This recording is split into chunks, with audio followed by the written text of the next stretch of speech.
Hello, and welcome to my Modlist showcase, where I give an overview and opinion on mod lists to help find the right one for you.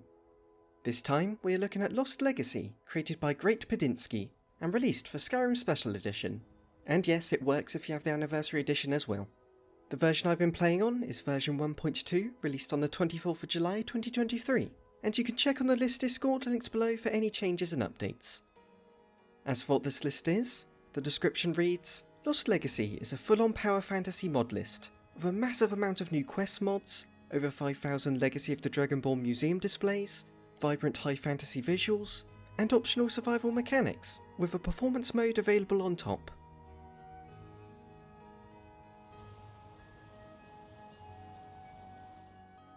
You can download the list from the Wabberjack Modlist installer, and while I won't be getting into the specifics of the installation in this video, the installation process is explained with a step-by-step guide on their GitHub.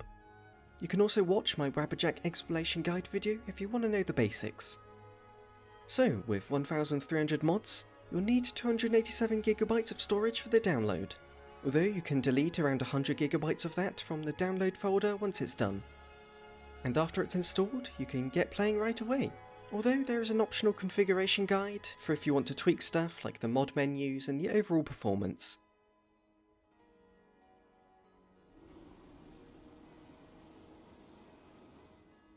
So this list is stunning. Like, the Modlist author really didn't hold back. However, this is the game running with everything at max with no performance changes or a less intensive EMB. So how much of the game looks like this for you is down to your preference and PC.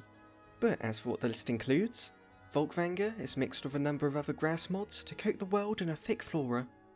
3D trees and plants is combined with the mods like Aspens Ablaze, which sprinkle gorgeously modelled trees about, with a few more popping up in the usually more barren areas of Skyrim.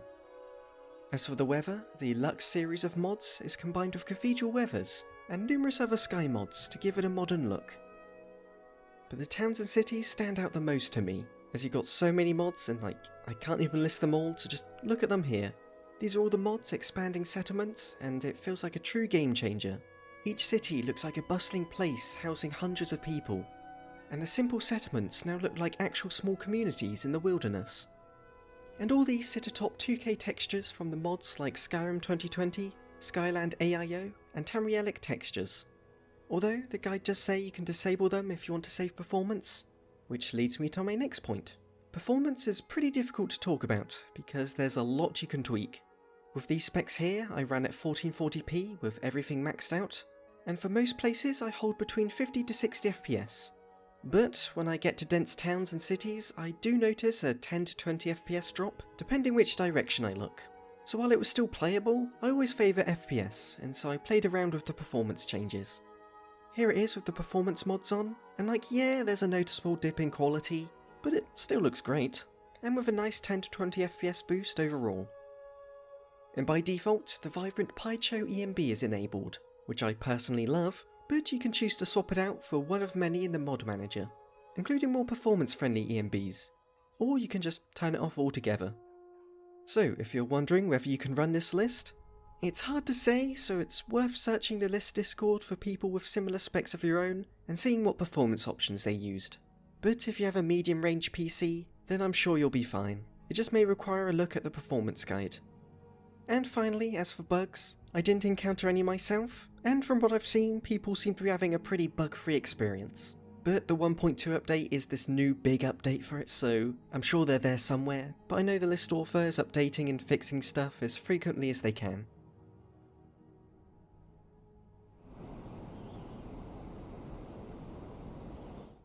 Lost Legacy describes itself as a power fantasy mod list, which is certainly true, but that power doesn't come from making everything too easy with overpowered weapons and such.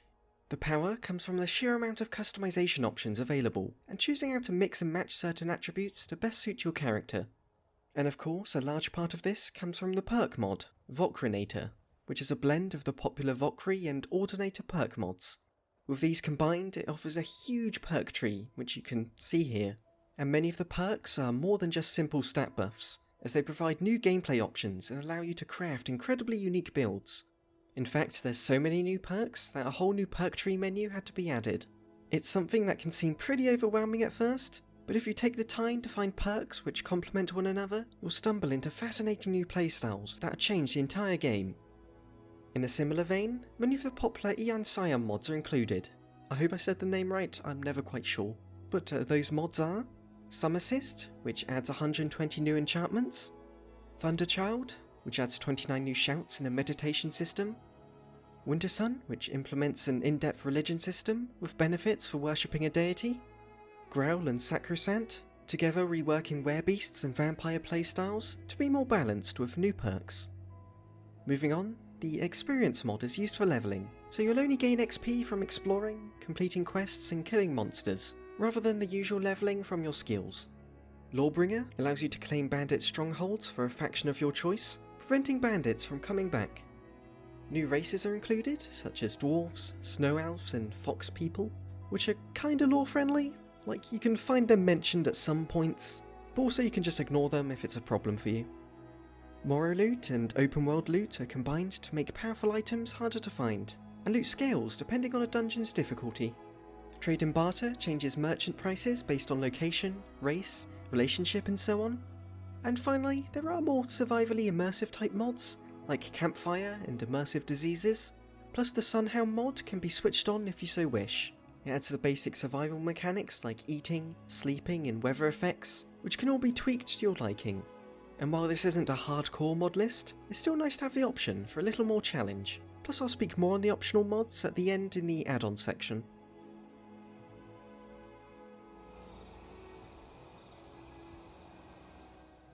Combat has been appropriately overhauled to support all the new playstyles. Much of this comes from Wildcat, an old reliable combat mod adding smarter and aggressive enemy AI, a blocking system which rewards blocking at the right time, overhauled stamina management, as having no stamina will slow the character, plus there's new types of injuries and staggers that affect you and the enemy. The mod does even more than that, so it's worth having a look on the mod page if you want to know the basics. On top of this, the archery gameplay overhaul adds new mechanics like bleeding and arrow enchanting, and the general movement and the flow of combat feels far smoother, with a new dodge button, the ability to jump attack, and improved third-person gameplay through the True Directional Movement mod. As for some enemy overhauls, Know Your Enemy adds unique resistances and weaknesses for creatures, Mortal Enemies prevents the AI from having aimbot accuracy, by default most of the world is de-leveled, although this can be switched off by the optional Encounter Zones mod. And finally, Real Bosses makes named enemies into more difficult boss fights, with new resistances and attacks to really put the power fantasy to the test.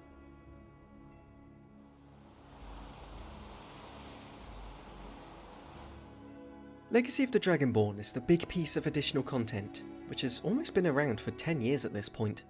I won't describe it all, as I'm sure many of you know just how much it adds, but basically there's a new museum you can curate, a new faction, a new player home, a well-voiced questline, hundreds of new items, and so much more.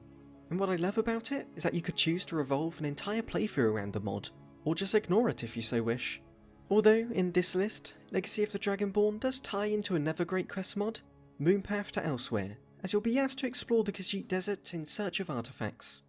And there's plenty of other quest mods on top of this, including Bruma and Clockwork, and I mean just look at this list here and you'll realise how much new content there really is. Obviously, because there's just so much, it's not all lore friendly, but they'll expand your playtime by hundreds of hours, and from the ones I've played, they all seem to be of high quality. However, despite all these new places to explore, the biggest changes come from the world of Skyrim itself.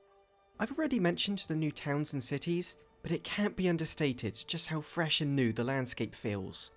I was constantly discovering new structures, unique NPCs, and honestly, I was getting lost amongst the new scenery, despite how much I've played of this game, which is a great feeling.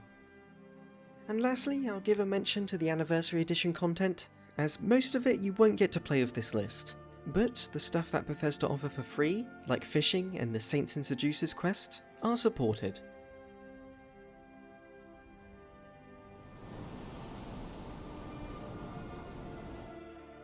The usual audio overhauls are included, like immersive sounds, and the Bow's Whisper mod makes archery sound a little more realistic.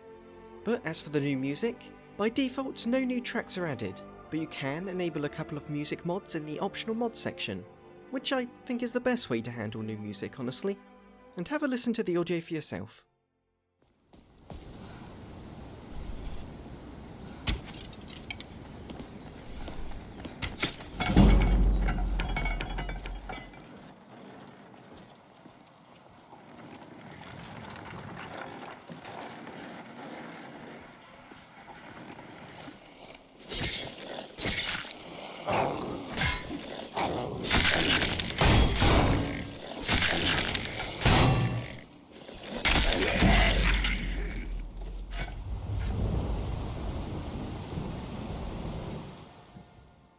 The power fantasy gameplay isn't just from the new perks, as the plethora of new items help you shape yourself in any way you can imagine. Looking at weapons first, Animated Armory includes plenty of new weapon types, such as quarterstaffs, pikes, rapiers and much more, plus a ton of individual mods add a single high quality weapon. So if you like fantasy tales where the hero has one specific weapon that they're never seen without, I'm sure you'll be able to find something that fits you the same way.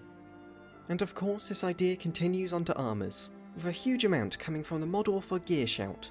While some new armours are fancier than others, they all seem to fit well enough into Skyrim's aesthetic, and again just allow you to have your own distinct look. As for new spells, there are just so many, like hundreds and hundreds.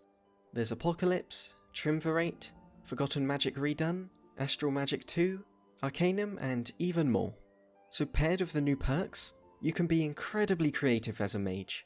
And if you're someone who wants to be the very best and make the most broken build, something tells me becoming a mage is the way you go about it.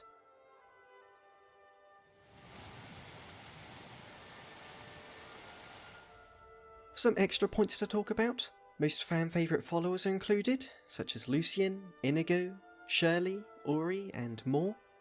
A ton of beautifully modelled player homes are scattered throughout Skyrim. Honed Metal lets blacksmiths craft, temper and enchant your equipment for a price. Shadow of Skyrim adds the Nemesis system from Shadow of Mordor, making it so instead of dying, you'll wake up in a nearby location with your gear gone and a new unique enemy to hunt down. And going off script for a sec, it's so great that this mod is a thing because Warner Bros patented this revolutionary game mechanic only to never use it.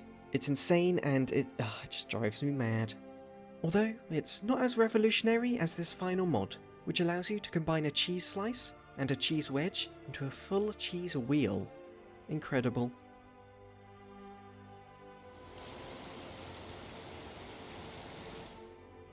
Usually in this section, I'll talk about adding mods of your own, but the list's optional mods section is so extensive that I'll just focus on that.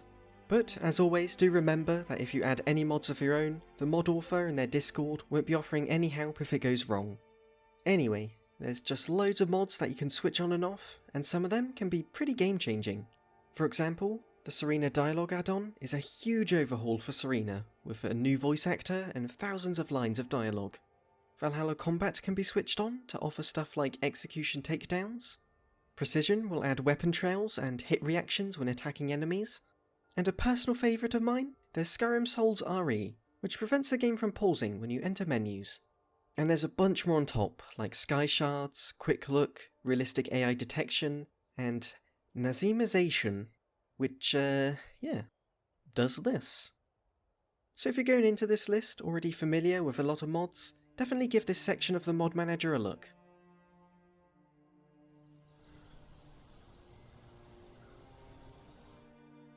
With the release of version 1.2, I've had so many people ask me to cover this list, but honestly I wasn't too hyped about it because of the words power fantasy. Like, I've seen lists in the past which describe themselves as a power fantasy, but really all they meant is that it's full of overpowered weapons and new mechanics that are all just sort of thrown together in this big sandbox. But what immediately struck me with Lost Legacy is its polish. Despite how much new content this list offers, it all works together and doesn't come across as overwhelming as it may seem.